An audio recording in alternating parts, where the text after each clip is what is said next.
જો તમે વિદેશ ફરવા જઈ રહ્યા છો અથવા તમારા કોઈ સગા વિદેશથી ભારત આવી રહ્યા છે તો તમારા માટે બજેટ 2026માં મોટી ખુશખબર આવી છે। હવે વિદેશથી સામાન લાવવો મોંઘો નહીં પડે કારણ કે સરકારે ડ્યુટી ફ્રી લિમિટમાં ધરખમ વધારો કર્યો છે। આજથી એટલે કે 2 ફેબ્રુઆરીની મધરાતથી બેગેજ નિયમ 2026 લાગુ થઈ જશે। પહેલા ભારતીય મુસાફરો માત્ર 50,000 રૂપિયા સુધીનો સામાન ટેક્સ વગર લાવી શકતા હતા, જે મર્યાદા હવે વધારીને 75,000 રૂપિયા કરી દેવાઈ છે। અને તેવી જ રીતે વિદેશી પ્રવાસીઓ માટે આ લિમિટ 15,000થી વધારીને 25,000 રૂપિયા કરવામાં આવી છે।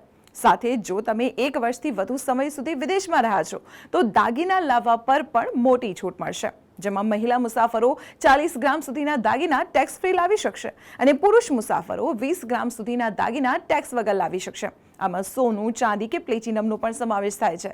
બસ શરત એટલી કે સામાન તમારી સાથે અથવા તો પર્સનલ બેગમાં હોવો જોઈએ। યાદ રાખજો, આ છૂટ માત્ર હવાઈ અને દરિયાઈ માર્ગે આવતા મુસાફરો માટે છે।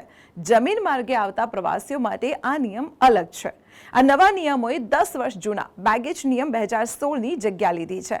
હવે દિલ ખોલીને શોપિંગ કરો અને આ માહિતી તમારા એવા મિત્રો કે સગાઓને મોકલો જેઓ વિદેશમાં રહે છે અથવા તો વિદેશ જવાની તૈયારી કરી રહ્યા છે।